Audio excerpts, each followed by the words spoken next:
Je vous donnais rendez-vous, mes chers abonnés, parce que aujourd'hui, j'ai été convoqué une énième fois avec ma dernière fille.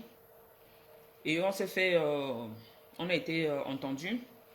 Ils ont comme toujours pris à part ma petite et lui ont posé des questions. La seule chose que j'avais dit à l'enfant était que voilà, on avait rendez-vous, on devait voir une dame ou un monsieur qui devait lui poser des questions dont elle pouvait répondre naturellement. Donc, en réalité, ici en France, il ne sert à rien de préparer l'enfant, lui dire des choses, hein, ça ne marchera pas. Donc, tu vois, on laisse l'enfant vraiment dire les choses naturelles. On lui pose, je ne sais même pas d'ailleurs quelle question on va lui poser. Donc, autant mieux laisser l'enfant aller répondre vraiment, dire réellement ce qui se passe. Donc, quand tu sais que tu n'as rien fait, bah écoute, tu n'as pas à chercher à jongler pour quoi que ce soit. Donc, après avoir entendu ma fille, ils m'ont fait entrer. Ils m'ont euh, ils m'ont posé quelques questions. Ils m'ont tout d'abord fait remarquer que j'étais absente pour quelques rendez-vous parce qu'il y avait eu un service d'investigation qui menait des enquêtes par rapport à tout ce qui avait été dit. Qu'est-ce qui avait été déjà dit auparavant? J'ai vu une personne qui m'a posé une question, pourquoi tu es convoqué? Il faut que je vous explique un peu. Vous n'allez pas bien comprendre parce que je n'ai pas commencé par le début, mais j'essaierai de faire que vous puissiez comprendre pourquoi je suis convoqué, pourquoi il y a ce truc d'investigation depuis bientôt une année, depuis plus d'un an, depuis que je suis sur Bordeaux, concernant ma dernière. Simplement parce qu'à la base, ma fille, l'aînée, a été dit des choses qui, après enquête, ont été rejetées. Donc, on a constaté qu'elle mentait. Et ensuite, elle a, avec le biais de ma famille, utilisé mon petit garçon pour qu'il redise presque les mêmes choses. Et sous réserve des enquêtes, mon fils a été envoyé chez son papa. Maintenant, la justice estime que c'est quand même bizarre. Si l'aîné a parlé, le deuxième a parlé, peut-être que la troisième est en danger. Donc, faisons quelque chose. Allons voir ça de plus près. Donc, voilà en réalité ce qui se passe. C'est la raison pour laquelle ils ont mis sur pied des investigations pour pouvoir mener des enquêtes, auditionner l'enfant durant toute l'année scolaire, m'auditionner, essayer d'aller à l'école, voir si tout va bien, voir si l'enfant fait des activités, bref, tout le tralala que vous pouvez imaginer. Côté santé, si tout va bien, si l'enfant mange bien, tout ça. Et finalement, donc, le responsable du service d'investigation a envoyé son rapport au tribunal de grande instance, au tribunal des enfants. Et j'ai été donc convoqué aujourd'hui pour qu'on puisse en parler et voir si l'enfant n'était pas en danger et si tel était le cas, ce qu'il fallait faire. Donc, au sortir de tout ceci, bon, avant de vous donner la conclusion, donc, puisque je suis partie pour vous dire réellement tout, ils m'ont demandé pourquoi est-ce que l'enfant ne faisait pas ses activités, des activités. Donc c'est simple, hein, je suis arrivée nouvellement à Bordeaux. J'étais à l'hôtel avec mes deux enfants auparavant dans une ville proche de Bordeaux. Et là-bas, ils étaient inscrits aux activités. Mais quand je reviens à Bordeaux, lorsque j'ai le logement à Bordeaux, il n'y a plus de place. Donc ma fille voulait faire du foot, mais il n'y a pas de place. Et elle ne voulait pas aller au centre de loisirs dans la mesure où son grand frère n'était plus là. Son grand frère n'était plus avec nous. Et elle se sentait... bref, elle avait peur. Elle disait que son grand frère au centre la protégeait beaucoup. Donc maintenant qu'il n'est pas là, ce sera compliqué pour elle. Elle ne veut pas. Donc il a fallu que je prenne du temps pour pouvoir la rassurer. La rassurer. Donc pendant que je rassure l'enfant, d'un côté, ce service-là se plaint du fait que l'enfant ne fait pas d'activité. En plus de cela, moi je travaille de nuit. Je suis aide-soignante. À la base même, je suis informaticienne, mais je suis aide-soignante. Et ça choque. Ça choque ma soeur, ma grande soeur, le fait qu'elle soit aide-soignante. Donc je profite entre guillemets pour lui dire ceci. Ici en Europe, on s'en fout de ce que tu fais en réalité. Le plus important, surtout quand tu as les objectifs, c'est que tu prends ce qui te tombe sur la main. Déjà, pour être aide-soignant, il faut aussi un diplôme. Je suis arrivée ici, tu ne faisais rien. Tu passais le temps à courir derrière le portefeuille de ton mari. C'est quand tu as vu que ça s'est gâté et que moi, j'étais déjà positionnée par mes propres moyens que tu t'es dépêché d'aller passer le concours. Donc, tu devrais au moins me remercier parce que là-dessus, que ce soit pour le permis ou pour le diplôme d'État, je t'ai aidé en te motivant. Donc, voilà. Comme je vous disais, je suis aide-soignante et je travaille de nuit. Je n'ai pas honte de le dire. C'est un métier noble. J'insiste dessus parce que certains pensent que c'est du n'importe quoi. Ce n'est pas n'importe qui non plus qui le fait. Donc, je suis aide-soignante diplômée et je suis heureuse d'aller aider ceux qui ont besoin. Tout le monde, à tout moment, peut devenir handicapé. Hein. Soyons-en sûrs. Personne n'est épargné. Même vous et moi qui sommes là aujourd'hui, peut-être demain, on ne sait pas ce qui nous attend demain. Et on sera obligé d'attendre les services d'une autre personne qui viendra soit nous nourrir, soit nous nettoyer même. Parce que quand j'entends quelqu'un, une femme de 40 ans, plus de 40 ans, je pense même que 47 ans, qui a le courage d'aller dire aux gens qu'on nettoie les CACA. Ici en Europe, ça c'est vraiment être, je n'ai pas envie de dire de gros mots. Ça c'est vraiment être... Si certaines personnes ne le font pas, qui le fera? S'il n'y a pas de balayeur de route, qui fera quoi? Comment tu feras pour marcher? Tu aimerais que toutes ces personnes âgées soient dans la rue en train d'errer avec toi?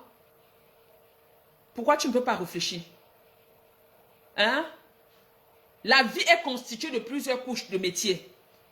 Si tout le monde décide de ne pas faire telle chose, si Isakam, au Cameroun, comme on est là, décide de fermer, qu'est-ce que la population devient?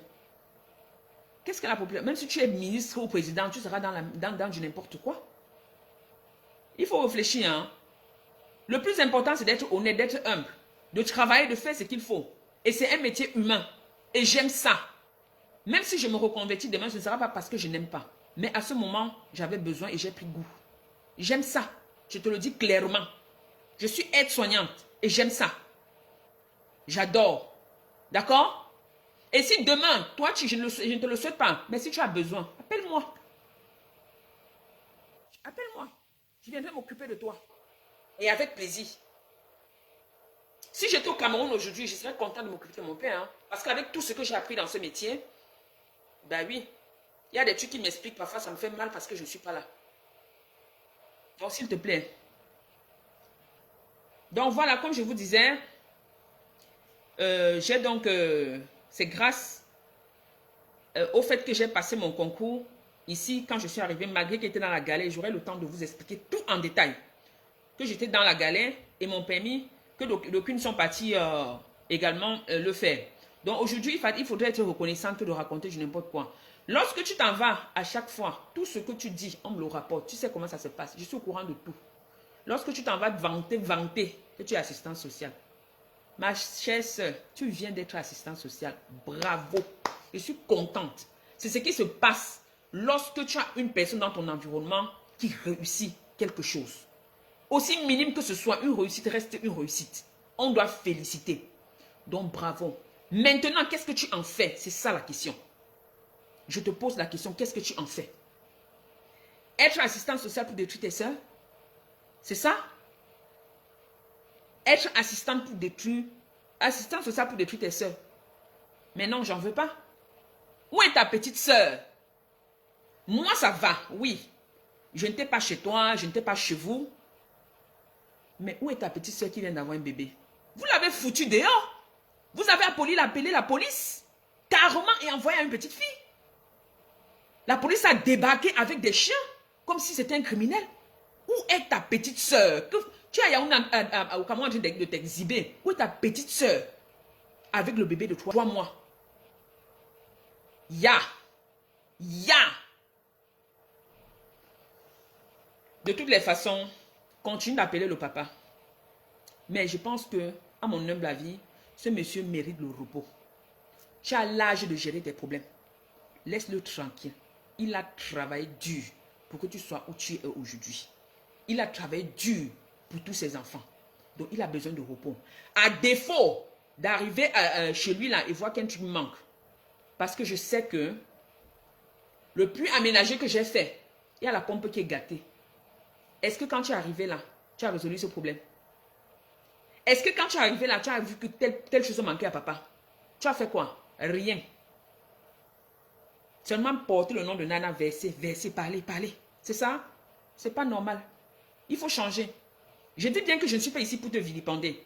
J'utilise ce canal et j'utiliserai. Personne ne pourra plus me stopper parce que je vais vraiment tout dénoncer. Trop de choses se passent ici en Europe entre les familles. Je ne sais pas pour vos familles, mais franchement, c'est abusé. Ça fait 5 ans, je dis bien 5 ans, que j'attends, que j'ai fait même les démarches, les approches. J'ai fait les démarches pour que certaines personnes qui ont pu faire des erreurs se ressaisissent. Mais non, rien n'a été fait. Donc, et à présent, la bêtise continue. Donc, c'est pour te dire que j'attends que tu viennes en France et que tu portes plainte. Je n'ai plus peur. Ça fait 5 ans que... bientôt, il me faut même un lit au tribunal. Hein. Il me faut un lit là-bas. Donc, voilà. C'est ce que je voulais te dire. Donc, mes chers abonnés, je suis rentrée avec la petite et la décision donc, qui a été prise, c'est que... en fait, le service d'investigation se rend compte que l'enfant n'est pas en danger. Il n'y a pas de problème. Mais seulement, ce que j'ai enduré ces dernières années m'ont beaucoup affecté, de telle sorte qu'ils pensent, ils estiment qu'il faut une aide présente. Donc, un service qui passera à la maison tout le temps pour voir si tout va bien, pour aider pour certaines choses. C'est pas toujours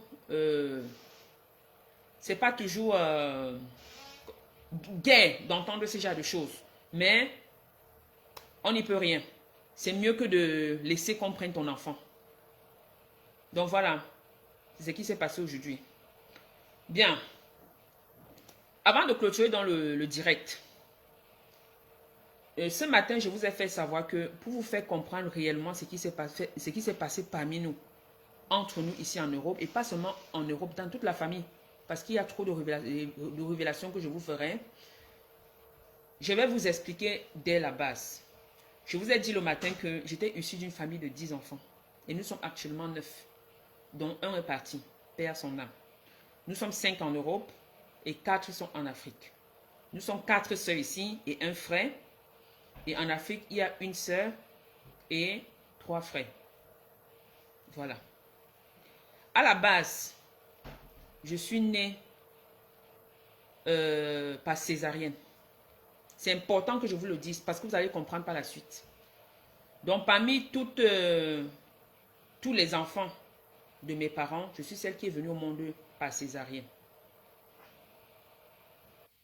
Les autres sont venus par voie basse. Certains se diront, mais c'est quoi la différence? Il y a une très grande différence.